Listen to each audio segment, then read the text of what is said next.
కీర్తన కీర్తనలు 84. మొదటి 3 వచనాలు అందరం కలిసి చదువుకుందాం. Psalms chapter 84 verse 1 to 3. 1, 2, 3 వచనాలు అందరం కలిసి చదువుకుందాం. సైన్యములకు అధిపతి వగు యెహోవా, నీ నివాసములు ఎంత రమ్యములో!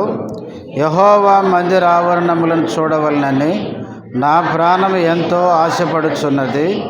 అది సొమ్మసిల్లుచున్నది. జీవము గల దేవుని దర్శించుటకు నా హృదయమును నా శరీరమును ఆనందముతో కేకలు వేయుచున్నది. సైన్యములకు అధిపతి వగు యెహోవా, నా రాజా, నా దేవా, నీ బలిపీఠమునొద్దనే పిచ్చుకలకు నివాసము దొరికెను. పిల్లలు పెట్టుటకు వాన కోవెలకు గూటి స్థలము దొరికెను. ప్రార్థన చేసుకుందాం.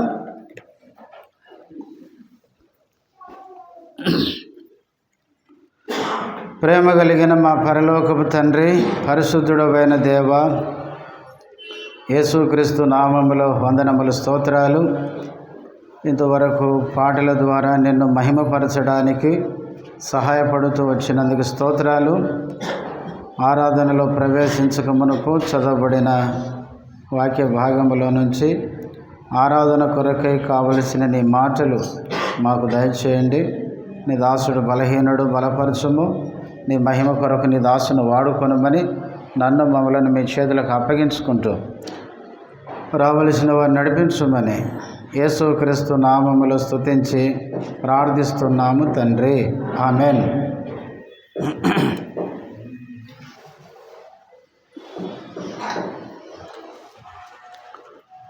మనం చదువుకున్న ఈ కీర్తన మనందరికీ చాలా పరిచయం ఉన్న కీర్తనే. ఎన్నోసార్లు మనం చదివాము, ఎన్నోసార్లు ఈ కీర్తన మనం వాక్యం విని కూడా ఉంటాము. అయినను ఈ దినం మరలా ఇదే కీర్తనలో నుంచి ఆరాధన కొరకై కొన్ని మాటలు మనం జ్ఞాపకం చేసుకుందాం. ఈ కీర్తన ఎవరు రాశారో పైన చిన్న అక్షరాలతో వ్రాయబడింది. ప్రధాన గాయకునికి గిత్తీత్ అను రాగము మీద పాడదగినది కోరాహు కుమారుల కీర్తన. ఈ కీర్తన కోరాహు కుమారులు రచించిన కీర్తన. బైబిల్లో కీర్తనలన్నీ మనం పాడుకున్నట్లుగా కాదు. ఆ కీర్తనలు ఎవరో రాస్తే మనం పాడుకుంటున్నాం. కానీ బైబిల్లో రాయబడిన కీర్తనలు వారి అనుభవాల్లో నుంచి వచ్చిన కీర్తనలు అవి.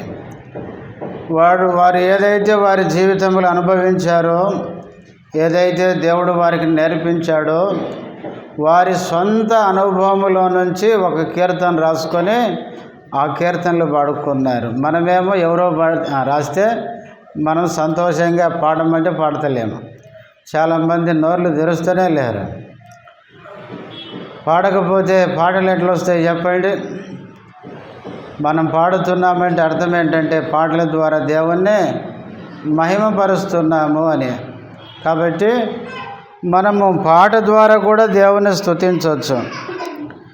ఈ 84వ కీర్తనలో చాలా విషయాలు ఉన్నాయి. అయితే 3 సంగతులు మీకు గుర్తు చేసి ఆ 3 సంగతులు మన హృదయాలు ఉంచుకొని మన దేవుణ్ణి మనం ఆరాధిద్దాం. ఈ కీర్తనలో కోరాహు కుమారులు పాడిన కీర్తన ఈ కీర్తన. ఇందులో మొదటి విషయము దేవుడు ఎవరు. మొదటి విషయం ఏంటి? దేవుడు ఎవరు. కోరాహు కుమారులు స్తుతించే దేవుడు, వారు ఆరాధించే దేవుడు ఎవరు అంటే, వారు ఆరాధించే దేవుడు ఎవరో ఈ కీర్తనలు వాళ్ళు చక్కగా చెప్పినారు.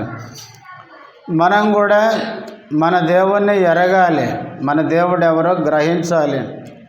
దేవుణ్ణి ఎరగకుండా మన దేవుణ్ణి మనం ఏం చేయలేము, ఆరాధించలేము. ప్రియులారా, మన దేవుణ్ణి మనం ఆరాధించాలంటే మన దేవుడు ఎవరో మనం ఎరిగి ఉండాలి. కోరాహు కుమారులు రచించిన ఈ కీర్తనలో మొదటి సంగతి, వారు స్తుతించే దేవుడు, వారు ఆరాధించే దేవుడు ఎవరో వారు గ్రహించారు. రెండవది, గ్రహించిన ఆ దేవుని ఎడల ఆరాధించడానికి వారి హృదయంలో ఏముంది? ఆశ. వారు ఒకటి దేవుడెవరో గ్రహించారు, రెండవది గ్రహించిన వారు ఆ దేవుని ఆరాధించడానికి ఆశపడ్డారు.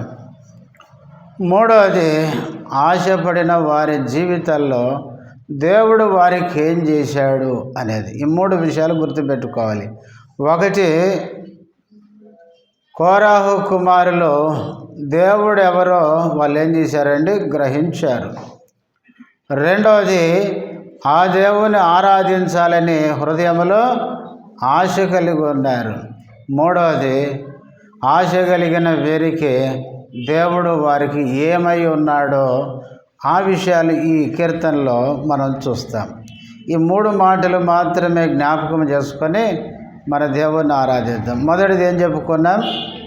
వాళ్ళు ఆరాధించే దేవుడు ఎవరు, ఎలాంటి వాడు? చూడండి, 2వ వచనం 4వ లైన్. జీవము గల దేవుని దర్శించుటకు నా హృదయమును నా శరీరమును ఆనందముతో కేకలు వేయుచున్నవి. వీరు నమ్ముకున్న దేవుడు, వీరు ఆరాధించే దేవుడు ఎవరంట? జీవము గల దేవుడు. ఇంగ్లీష్ బైబిల్లో లివింగ్ గాడ్ అని ఉంటుంది. జీవము కలిగిన దేవుడు. ప్రియులారా, మనము ఆరాధించే దేవుడు ఎవరండి? జీవము కలిగిన దేవుడు. జీవము కలిగిన దేవుడు అంటే మనం మాట్లాడితే వింటాడు, ఆయన మనతో మాట్లాడతాడు. ఆయన ఏం చేస్తాడు? ఆయన మనం ఏదైనా కనుక అన్నా మనకు స్పందిస్తాడు. మనం ఎట్లా ఒక మాట అంటే ఎట్లా చలించిపోతామో ఆయన కూడా ఆయనకి ఇష్టం లేని పనులు చేస్తే చలించిపోతాడు ఆయన. కాబట్టి మన దేవుడు ఎవరు అంటే ఆయన జీవము కలిగిన దేవుడు. ఇర్మియా గ్రంథం 10వ అధ్యాయం, ఇర్మియా గ్రంథం 10వ అధ్యాయం 10వ వచనం. యెహోవాయే నిజమైన దేవుడు, ఆయనే జీవము గల దేవుడు, సదాకాలము ఆయనే రాజు. ఆయన ఉగ్రతకు భూమి కంపించును, జనములు ఆయన కోపమును సహింపలేవు. యెహోవాయే నిజమైన దేవుడు, ఆయనే జీవము గల దేవుడు.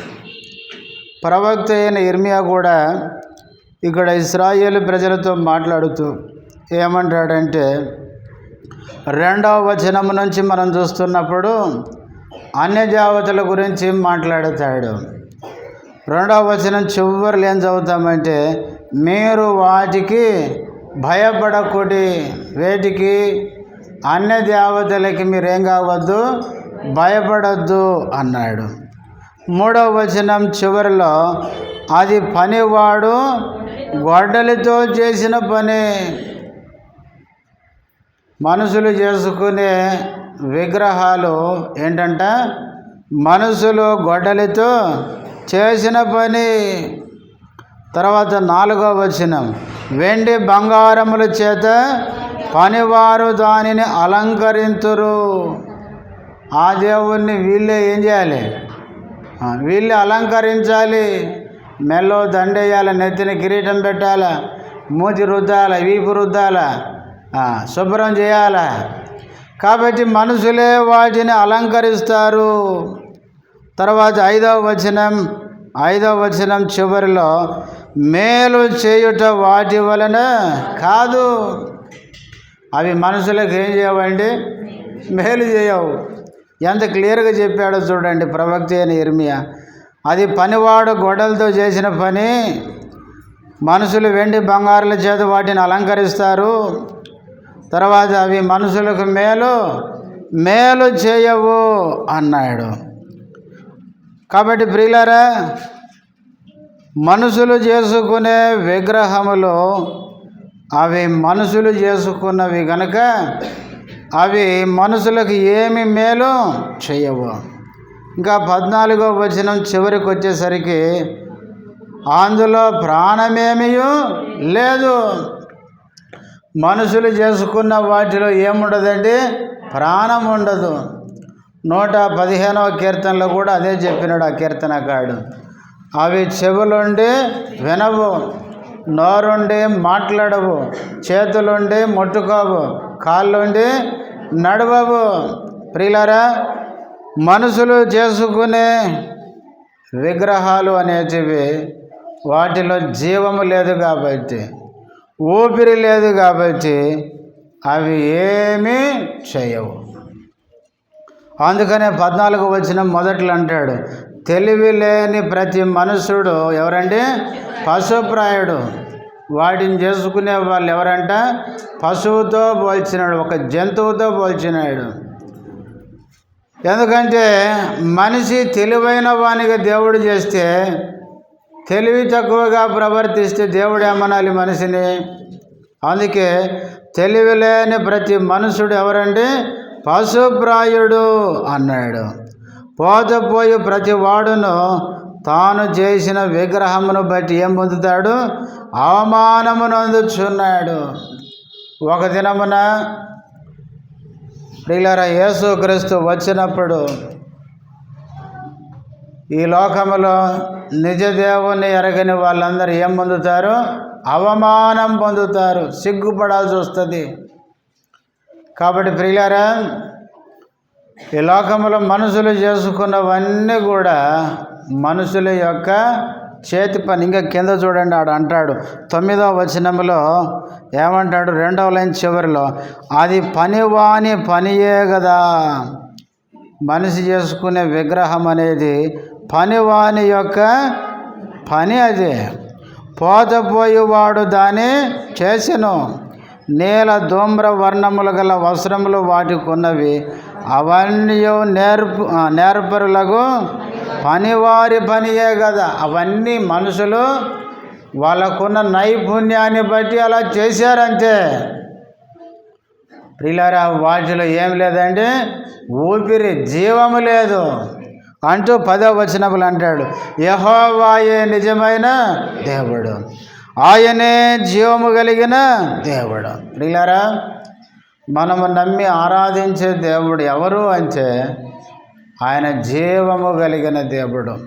కోరాహు కుమారులు ఏమంటున్నారంటే, మేము నమ్మి ఆరాధించే దేవుడు ఎవరయ్యా అంటే జీవము గల దేవుడు.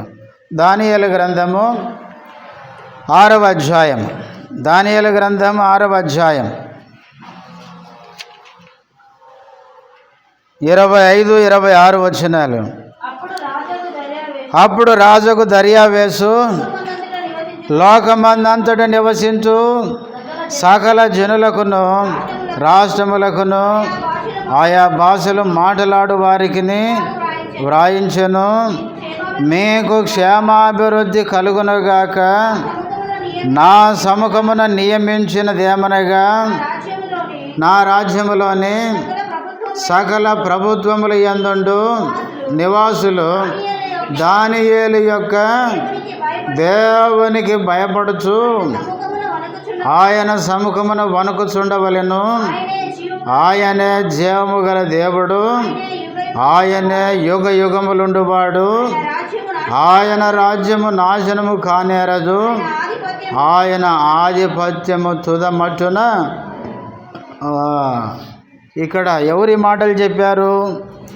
దర్యావేసు రాజు. ఒక అన్యరాజు ఏమన్నాడంటే 26వ వచనం మధ్యలో 3వ లైన్లో చూడండి, దానియేలు యొక్క దేవునికి అందరు ఏం కావాలి?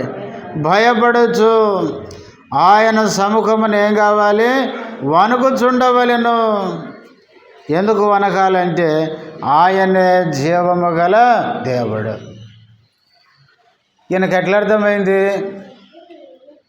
ఒక అన్యరాజుకి దానియేలు దేవుడు జీవము కలిగిన దేవుడని ఎట్లా అర్థమైంది అంటే, దానియేలుని ఇదే రాజు సింహాల గుహలో వేయించాడు. సింహాల మధ్య ఒక రాత్రి అంతా ఉన్నాడు. కానీ సింహాలు దానియేలుని ఏమీ చేయలేదు. ఎప్పుడైతే ఇది రాజు చూసినాడో ఆయనకు అర్థమైంది. ఏమనంటే పిలిచేటప్పుడు కూడా దానియేలుని ఏమంటాడు? జీవము గల దేవుని సేవకుడు అయిన దానియేలు. దానియేలు ఎవరంటే జీవము గల దేవుని సేవకుడు. కాబట్టి ప్రియులారా, దానియేలు దేవుడు జీవము కలిగిన దేవుడని ఒక అన్యరాజు గుర్తించినాడు. ప్రియులారా, నీవు నేను మనము నమ్ముకున్న దేవుడు, మనం ఆరాధించే దేవుడు జీవము లేని దేవుడు కాదు. మన దేవుడు ఎవరండి? జీవము కలిగిన దేవుడు. ఈ యొక్క కోరాహు కుమారులు ఆరాధిస్తూ దేవుని అన్నారు, మేము ఆరాధించే దేవుడు ఎవరంటే జీవము గల దేవుడు. తర్వాత 84వ కీర్తన 1వ వచనం, సైన్యములకు అధిపతి ఒక యెహోవా, నీ నివాసములు ఎంత రమ్యములు. ఇంకా రెండవ విషయం ఏంటంటే వాళ్ళు నమ్మి ఆరాధించే దేవుడు ఎవరంటే సైన్యములకు అధిపతి.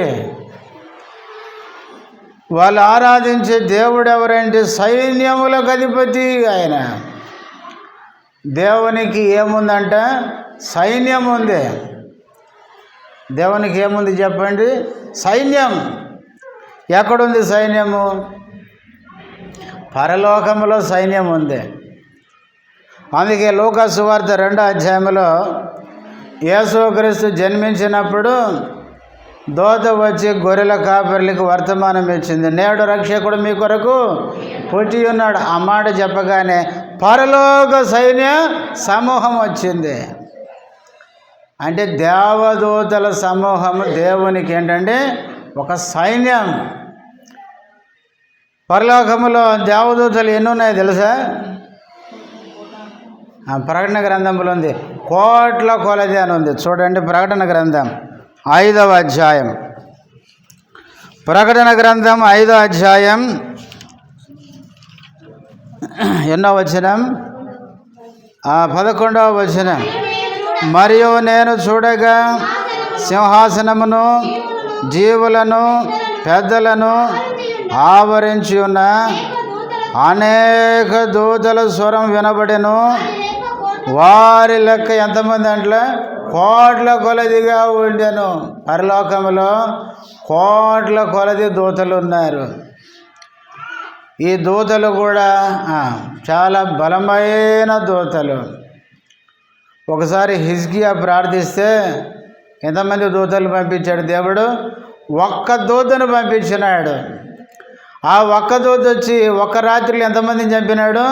1,85,000 మంది. 1,85,000 ఒక్క నైట్. వన్ నైట్, ఒక్క రాత్రే 1 ఏంజిల్ వచ్చి ఏం చేసింది? ఒక్క ఏంజిల్ వచ్చి 1,85,000 మందిని, వాళ్ళు కూడా దినవృత్తాంతముల గ్రంథంలో యుద్ధ వీరులంట. అసూరు దండుపేటలో యుద్ధ వీరులను ఒక్క దూతను పంపిస్తేనే ఒక్క రాజులు అంతమందిని లేపేస్తే, దేవుడు అనుకుంటే కోట్ల కొలది ఉన్నారు. ఎంతమందిని పంపిస్తే సృష్టి నాశనం చేస్తాయి? ప్రియులారా, అంత గొప్ప సైన్యానికి ఎవరండి? అధిపతి, సైన్యములకు అధిపతి. పరలోకములో దేవదూతలు దేవుని సైన్యం. పరలోకములోనే కాదు, భూలోకములో కూడా దేవునికి ఏముంది? సైన్యం ఉంది. భూలోకములు ఎక్కడుంది? ఎవరండి? ఇశ్రాయేలు జనాంగమే దేవుని సైన్యం. చూడండి, సమూయేలు 1వ గ్రంథం 17వ అధ్యాయం. సమూయేలు 1వ గ్రంథం 17వ అధ్యాయం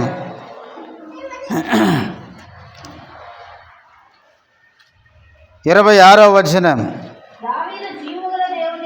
అక్కడ ఆగాల. చదివేటప్పుడు ఆ గీత మధ్యలో ఎందుకుంది? అందుకే బైబిల్ మీకు చదవడమే వస్తలేదు. బైబిల్ చదివేటప్పుడు కామాలు గీతలు అవన్నీ పెట్టారు. వాళ్ళకు తెలియక కాదు, అవి దావీదు అని ఆగాల. బైబిల్ చదివేది గుర్తుపెట్టుకోండి, మొత్తం కలిపి చదివితే ఏమైంది, మొత్తం చదువుకుంటూ పోతే ఏమైందంటే అర్థాలన్నీ మారిపోతాయి. అందుకే దావీదు అని ఆగి, జీవము గల దేవుని సైన్యములను తిరస్కరించుటకు ఈ సున్నతి లేని ఫిలిస్తీయుడు ఎంతటి వాడు, వాని చంపి ఇశ్రాయేలు నుండి ఏ నింద తొలగించిన వానికి బహుమతి ఏమని తన యొద్ద నిలిచిన వారిని అడుగగా, జీవము గల దేవుని సైన్యం ఎవరండి? ఇశ్రాయేలు జనాంగమే.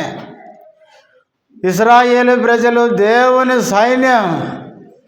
సంఖ్యాకాండంలో ఉంది, ఐగుప్తు నుంచి వచ్చేటప్పుడు దేవుని సైన్యంగా వాళ్ళు యుద్ధ వీరులుగా తీరు వస్తున్నారు.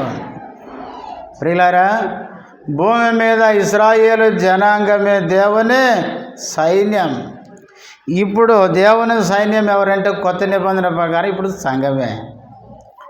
పౌలు తిమోతికి రాస్తూ, తిమోతి మంచి సైనికుని వలె నువ్వు పోరాడాలి. ప్రియులారా, మనమే సైనికులం, దేవుని పక్షంగా పోరాడే సైనికులం మనమే. మనమందరం దేవుని సైన్యం. దోతలు ఆయన సైన్యమే, ఇశ్రాయేలు జనాంగం ఆయన సైన్యమే. ఇప్పుడు దేవుని నమ్మిన దేవుని పిల్లలందరూ ఆయన సైన్యం. అంతేకాదు, ఇంకొక మాట చూడండి, యోవేలు గ్రంథం 2వ అధ్యాయం, యోవేలు గ్రంథం 2వ అధ్యాయం 25వ వచనం. మీరు కడుపార తిని తృప్తి పొంది మీ కొరకు వింత కార్యములను జరిగించిన మీ దేవుడైన యెహోవా నామమును స్తుతించున్నట్లు నేను పంపిన మిడతలను, గొంగలి పురుగులను, పసరు పురుగులను, చీడ పురుగులను, వామ్మో, ఇవన్నీ కూడా ఎవరు సైన్యం అంట? దేవుని నా మహాసైన్యం. ప్రియులారా, ఇక్కడ గొంగలి పురుగులు, మిడతలు, పురుగులు, పసరు పురుగులు, చీడ పురుగులు, ఇవన్నీ దేవుడు అంటూ నా మహాసైన్యం. ఒక మాటలు చెప్పాలంటే ఈ సృష్టిలో ఉన్న జీవరాశులన్నీ ఆయన సైన్యమే. ఒక్క మాట చెప్తే అవి ఏం పని చేయాలో చేస్తాయి. పొరపాటున ఫరో ఒక మాట అన్నాడు. ఏమన్నాడు? మోసే వెళ్ళి నా ప్రజలను పోనిమ్మని యెహోవా సెలవిచ్చుచున్నాడంటే నోరు జారి కర్మగాలకు అన్నాడు. మాట ఏమన్నాడు? యెహోవా ఎవడు అన్నాడు. అంతే, అయిపోయింది. ఇప్పుడు దేవుడు ఎవరో నిరూపించడానికి ఏం పంపించినాడు? ఈ సైన్యాలను పంపించినాడు ఐగుప్తు మీదకి. ఈగలు వచ్చినాయి, ముక్కులో దొరుకుతున్నాయి, ఈగలు వచ్చినాయి, చెవులో దొరుకుతున్నాయి, పేలు వచ్చినాయి, నెత్తినంత ఒళ్ళంతా కరుస్తున్నాయి, జోరీగలు వచ్చినాయి, కప్పలు వచ్చినాయి. చూడండి ప్రియులారా, ఇవన్నీ దేవుని సైన్యం. ఫరోకు యెహోవా ఎవరో తెలియాలి, అందుకే ఆ సైన్యాన్ని పంపించినాడు. ఫరో మొత్తానికి ఒప్పుకోవాల్సి వచ్చింది, మీ దేవుడే గొప్ప దేవుడని. ప్రియులారా, దేవునికి ఇంత గొప్ప సైన్యాలు ఉన్నాయి. ఆ సైన్యమునకు ఈయనెవరండి? అధిపతి. మనం ఆరాధించే దేవుడు మామూలు దేవుడు కాదండి. కోరాహు కుమారులు అది గ్రహించినారు. ఆయన జీవము కలిగిన దేవుడు. అంతేకాదు, ఆయన ఎవరండి? సైన్యములకు అధిపతి. ప్రియులారా, మనం ఆరాధించే దేవుడు కూడా ఎంత గొప్ప దేవుడో మనం గ్రహించాలి. మన దేవుడు ఎంత గొప్పవాడో మనం గ్రహించకపోతే ఆ దేవుణ్ణి మనం ఆరాధించలేం. ఇది మొదటి సంగతి. దేవుడు ఎవరు? కోరాహు కుమారులు ఎరిగి ఆరాధన చేస్తున్నారు. ఆయన జీవము కలిగిన దేవుడని, ఆయన సైన్యములకు అధిపతిని ఎరిగినారు. ఇక రెండో మాట ఏం చెప్పాను? ఆ దేవుణ్ణి ఆరాధించడానికి వీళ్ళకేముంది? ఆశ. ఇప్పుడు 2వ వచనం చదవండి. యెహోవా మందిరావరణములను చూడవలనని నా ప్రాణం ఎంతో ఆశపడుచున్నది, అది సొమ్మసిల్లుచున్నది. జీవము గల దేవుని దర్శించుటకు నా హృదయమును నా శరీరమును ఆనందముతో కేకలు వేయుచున్నది. ఆశపడుచున్నది, ఆనందముతో ఏం చేస్తుంది? కేకలు వేస్తుంది. ఇక్కడ 3 పదాలు ఉపయోగించినాడు: ప్రాణము, హృదయము, శరీరము. ప్రాణము, హృదయము, శరీరము. దేవుడు ఎవరో గ్రహించి ఆయన సన్నిధికి వచ్చి ఆయన పాదములు ఎదుట సాగిలపడమే నిజమైన ఆరాధన అన్నాడు ఒక భక్తుడు. నిజంగా మన దేవుడు ఎంత గొప్పవాడో ఎరిగిన మన హృదయాలు ఏముంటుందండి? ఆయన్ని ఆరాధించాలనే ఆశ మన హృదయంలో ఉంటుంది. చాలాసార్లు మనం దేవుని నమ్మినామని చెప్తాము, కానీ ఆ దేవుని ఆరాధించేదానికి ఏముండదు చెప్పండి? ఆశ ఉండదు. ఓసారి ఒక సిస్టర్ గురించి నేను విన్నాను. ఆమెమో ప్రభువుని నమ్ముకుంది, భర్త ప్రభువుని నమ్మలేదు, రక్షణ పొందలేదు. ఆదివారం రోజు వచ్చింది, మందిరానికి వెళ్దామని చెప్పి మంచిగా రెడీ అయిపోయింది. ఇంతలో భర్త బయటికి పోయినాడు, సడన్గా వచ్చినాడు. వస్తూ ఏం తీసుకొచ్చినాడు? కవర్ తీసుకొచ్చినాడు. తెచ్చి ఆమె ముందు పెట్టి, ఏంటండి ఇది అంటే, కూర తెచ్చాను, ఇప్పుడు నాకేం చేయాలి? నువ్వు కూర వండి పెట్టు. ఆమె అనింది, అదేంటండి ఆదివారం కదా, నేను మందిరానికి వెళ్ళాలి కదండి. సరే తెస్తే తెచ్చినావు, ఫ్రిడ్జ్లో పెట్టండి మధ్యాహ్నం చేస్తా అంటే అట్లా నడవదు. నాకు వండి పెట్టు, తర్వాత నువ్వు మందిరానికి పో అంటే ఇక మాట ఏమైంది? పెరిగింది. పెరిగిన తర్వాత ఆయన అనుకున్నాడు, నా భార్య నా మాట వినకపోతే ఎట్లా అనుకొని ఇక ఉద్రేకముతో ఆవేశంతో ఏం చేసినాడు? జుట్టు పట్టుకొని గోడకేసి ఒక్కటి కొట్టినాడు. కొంచెంగానే ఏమైంది? తలకి బొక్కబడింది, రంధ్రం పడింది. తర్వాత తల నుంచి రక్తం వస్తుంటే భర్త భయపడిపోయినాడు. ముందేమో ఆవేశపడ్డాడు, రక్తం చూడగానే ఏమైంది? భయం వేసింది, అమ్మో ఏమైపోద్దని అని టకటక కొచ్చినోడు ఏం చేసినాడు? రక్తం అంతా తుడిచి భార్యతో అంటున్నాడు, హాస్పిటల్ పోదామా అంటే అప్పుడు ఏమంటుంది? లేచి కూర్చొని నన్ను మందిరం కాడ దింపు. ఆమె హాస్పిటల్ కాడికి తీసుకుపోయేదా అంటే ఆయన ఏమంటుంది? నన్ను మందిరం కాడ దింపు చాలు. అదేంటి తలకు దెబ్బ తాకింది కదా అంటే, తాకినా పర్వాలేదు కానీ మందిరానికి తీసుకెళ్ళు అంటే ఆయన ఏమో ఈ మొండిదాంతో నాకెందుకని బండి ఎక్కించుకొని ఎక్కడ తెచ్చాడు? మందిరం దగ్గర దింపిపోయినాడు. ఆమె మెల్లగా మందిరం లోపలికి వచ్చి వెనక కూర్చొని ప్రతి వారం తలకే కొంగు కప్పుకునేది, ఈ వారం సగం మూతి కప్పుకుంది. ఎందుకు? ముఖమంతా వాసింది. ఆ గాయానికి ముందు పక్క ఇదంతా వాసిపోయింది, అందుకని ముఖం సగం కప్పుకుంది. సేవకుడు గమనిస్తున్నాడంట పైనుంచి, ఏంది ఈ యొక్క సగం కప్పుకుంది? ప్రతిరోజు ఒక్క తల మాత్రమే కప్పుకునేది, ముఖం సగం కప్పుకుంది ఏందని నేను అబ్జర్వ్ చేస్తున్నాడు. తర్వాత ఆరాధన అంతా అయిపోయిన తర్వాత సేవకుడు ఆ సిస్టర్ దగ్గరికి వెళ్ళి చూసేసరికి ముఖమంతా ఇక్కడ పైన ఏమైంది? బాగా బొడుసులాగా ఆ గాయం కాడ వాపు వచ్చింది బాగా.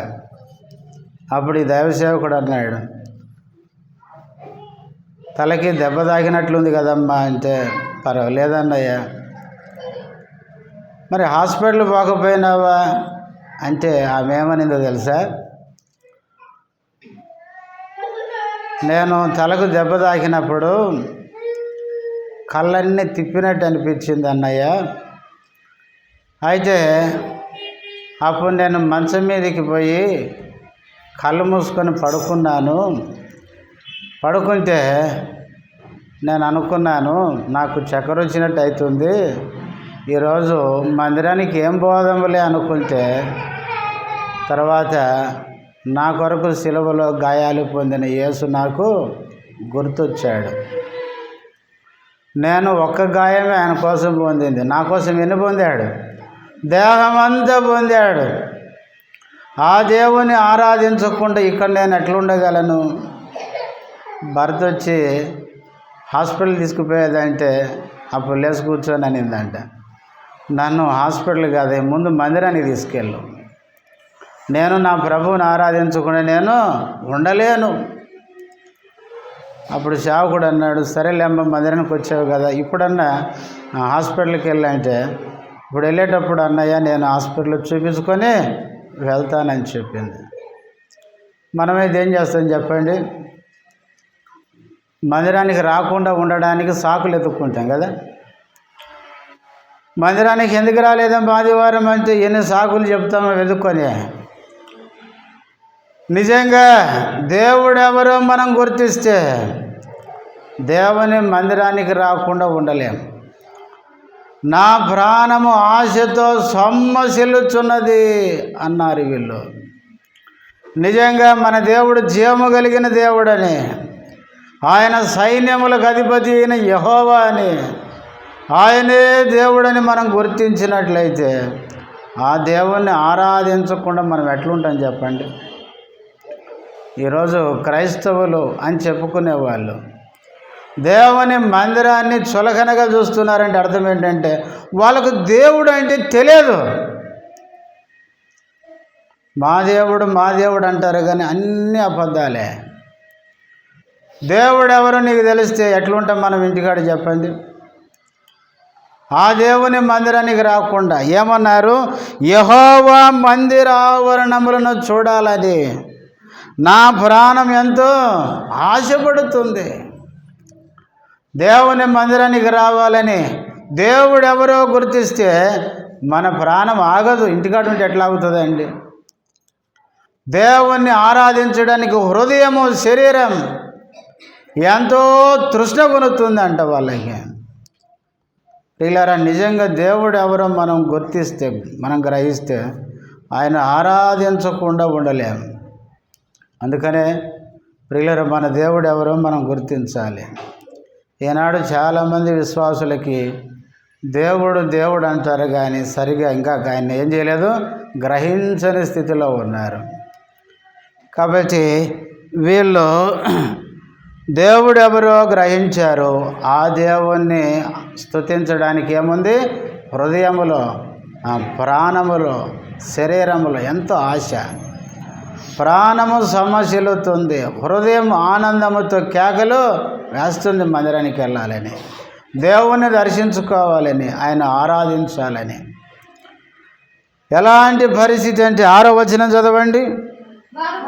వారు బాకా లోయలో పడి వెళ్ళుచు దానిని జలమయముగా చేదురు, తొలకరి వాన దానిని దీవెనలతో కప్పును. బాకా లోయ అనే లోయ ఎలాంటిదో తెలుసా? బాకా లోయ అనేది ఏం చూపిస్తుందంటే అది శ్రమలు అన్నమాట. బాకా లోయలో వెళ్ళాలంటే కాళ్ళంతా రక్తశక్తమే అంట. ఆ లోయలు ఏముంటాయి తెలుసా? సూదంటూ రాళ్ళు, అంటే సూదిగా ఉండే రాళ్ళు ఉంటాయి. ఆ దారిలో నడిస్తే కాళ్ళని ఏమవుతాయి? కోసుకుపోతాయి అంతే.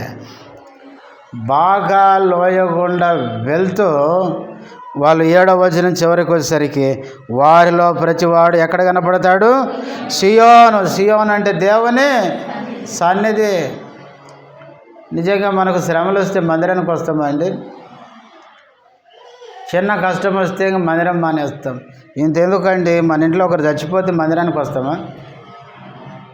ఇది ఒక ఆచారం వచ్చింది, 11 రోజులు మందిరానికి రావద్దని. ఎవరు చెప్పారు? ప్రియులారా, ఇవన్నీ లోక ఆచారాలు. అవన్నీ చచ్చిపోతేనే మందిరానికి రావాలి, నువ్వు చావకుండా. అర్థమైందా అండి? బ్రతికించేది ఆయనే, మనల్ని తీసుకునేది కూడా ఆయనే. నరులారా తిరిగి రండి అంటాడు ఆయన పోయే కాలం వచ్చినప్పుడు. కాబట్టి మనము దేవుని కోసం ప్రియులారా జీవించాలి, దేవుని స్తుతించాలి, బాగా లోయలో పడి వెళ్ళినా కూడా ప్రియులారా, బాగా లాంటి కఠోరమైన శ్రమల గుండా వెళ్ళిన మనము దేవుని సన్నిధిలో కనపడాలి, దేవుని ఇంటికి రావాలి. కోరాహు కుమారులు అదే నేర్చుకున్నారు. నిజంగా దేవుడు ఎవరో ఈ కోరాహు కుమారులు ఎరిగారు. మా దేవుడు జయము కలిగిన దేవుడు, మా దేవుడు సైన్యములకు అధిపతి. ఆ దేవుణ్ణి ఆరాధించేదానికి, ఆ మందిరానికి పోవడానికి మాకు ఆశ, మా హృదయం శరీరం కేకలేస్తుంది పోవాలని, ఆయన దర్శించుకోవాలని, ఆరాధించాలని. మాకు బాకాలో ఎలాంటి శ్రమలు ఉన్నా కూడా మేము దేవుని సన్నిధిలో కనపడకుండా మేము ఉండలేం అన్నారు. ప్రియులారా, నిజంగా దేవుడు ఎవరో గుర్తించి ఆ దేవుని ఆరాధించాలనే తృష్ణ, ఆశ ఎవరికైతే ఉంటుందో అలాంటి వారికి దేవుడు తప్పక ఏం చేస్తాడండి? వారికి సహాయం చేస్తాడు. ఏం చేస్తాడు? ఆ మాట చదువుకొని ఆరాధనలోకి వెళ్దాం. చూడండి 11వ వచనం. దేవుడైన యెహోవా సూర్యుడును కేడమునై ఉన్నాడు. యెహోవా కృపయు ఘనతయు అనుగ్రహించును. యథార్థముగా ప్రవర్తించు వారికి ఆయన ఏ మేలును చేయక మానడు. దేవుణ్ణి ఎవరైతే గుర్తించి గ్రహించి ఆ దేవుణ్ణి శ్రమల గుండా వెళ్ళినా దేవుని స్తుతించేవారుగా ఉంటారు. అలాంటి వారికి దేవుడు ఏమై ఉంటాడంట? దేవుడైన యెహోవా ఎవరు? సూర్యుడును. సూర్యుడు, దేవుడే మనకు సూర్యుడుగా ఉంటాడు. సూర్యుడు ఏమిస్తాడు చెప్పండి? వెలిగిస్తాడు. దేవుడే మనకు వెలుగుగా ఉంటాడు. సూర్యుడు ఇంకేమిస్తాడు? జీవం ఇస్తాడు. సూర్యుడు లేకపోతే మనకు జీవం ఉండదు, గుర్తుపెట్టుకోండి. సూర్యుడు కనుక ఒక వారం కనపడలేదు అనుకోండి, ఇక చాలా కష్టం. సూర్య కిరణాలు పడితేనే చెట్ల ఆకులు పచ్చగా ఉంటాయి. సూర్యుడు లేకపోతే నీడ నుండి చెట్టును చూడండి, పాలిపోయినట్టు ఉంటాయి. సూర్యకిరణాల్లో జీవం ఉంది. ప్రియులారా, సూర్యుడుగా అంటే ఆయన మనకు వెలుగుగా ఉంటాడు. సూర్యుడుగా అంటే ఆయన మనను జీవింపజేసేవాడిగా ఉంటాడు. అంతేకాదు కేడమునై ఉన్నాడు. కేడము అనేది ఏంటి? కేడము అంటే ఏమంటారు? పోలీసు వాళ్ళ చేతిలో అప్పుడప్పుడు గొడవలు జరుగుతుంటే ఒక చేతిలో కట్టి, ఒక చేతిలో ఏమంటారు డాల్ లాంటిది పట్టుకుంటారు కదా, ముందు రాళ్ళు విసిరినా కట్టెలు విసిరినా వాళ్ళ దాలకుండా అడ్డుపెట్టుగా, అట్లా దేవుడే ఉంటాడంట. అందుకే ఆదికాండం 15:1 అబ్రహాముతో దేవుడు, అబ్రహామా నేను నీ కేడము నీ బహుమానం అన్నాడు. నీ బహుమానాన్ని అత్యధికము చేస్తానన్నాడు. అబ్రహామా నేనే నీ కాపుదల, నీ కేడం అనేది కాపుదలని చూపిస్తుంది. దేవుడే మనకు కాపుదలగా ఉంటాడు.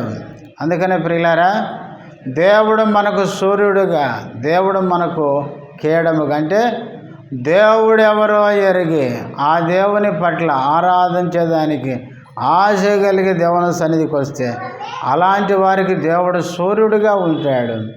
ఆయన కేడముగా అంటే కాపుదలగా ఉంటాడు. అంతేకాదు ఆ వచనం చివరిలో ఆయన ఏ మేలును వాళ్ళకు చేయకుండా మానలేడు. కాబట్టి ప్రియులారా, మనము దేవుడు ఎవరో ఎరగాలి, ఆ దేవుణ్ణి స్తుతించాలన్న కోరిక, ఆశ మనకు ఉండాలి. అప్పుడు దేవుడే మనకు సూర్యుడిగా, వెలుగుగా, ఆయన మనకు కాపుదలనిచ్చే కేడముగా ఉండి ఆయన మనకు మేలు చేసే దేవుడిగా ఉంటాడు. ఏదో ఆదివారం కదా పోదామని వచ్చి, ఏదో అప్పుడప్పుడు పోతే పోదాం లేకపోతే లేదనుకునే వాళ్ళకి కాదు ఆయన కేయడం. కనుక నిజంగా ఆరాధనలోకి వెళ్ళకముందు ఒక్కసారి ఆలోచిద్దాం, దేవుడు ఎవరు అని మనం గ్రహించామా? గ్రహిస్తే ఆ దేవుణ్ణి మనం ఆరాధించాలనే కోరిక, తృష్ణ మనకు ఉందా? ఉంటే ఆ దేవుడు నీకు సూర్యుడిగా కేడంగా ఉండి నిన్ను కాపాడే దేవుడిగా ఉన్నాడు. కాబట్టి ఆ దేవుణ్ణి మనం ఏం చేయాలండి? ఏం చేయాలి? చూడండి 4వ వచనం చదవండి, ఆరాధనలోకి వెళ్దాం. నీ మందిరమునందు నివసించువారు ధన్యులు, వారు నిత్యము నిన్ను స్తుతించుదురు. నిజంగా దేవుని మందిరంలో ఉండేవారు ధన్యులే. ఎందుకంటే వాళ్ళు నిత్యము దేవుని ఏం చేస్తారు? స్తుతిస్తారు. కనుక దేవుడు ఎవరో మనం ఎరిగి, మన దేవుడు ఎంత గొప్పవాడో ఎరిగి ఆయన సన్నిధికి వచ్చి హృదయమారు ఆశతో మనకు కేడముగా సూర్యుడిగా ఉండి మానక మేలు చేసే దేవుణ్ణి హృదయమార స్తుతించి ఆరాధిద్దాం. అందరం లేచి నిలబడి చిన్న పాట పాడుకుందాం.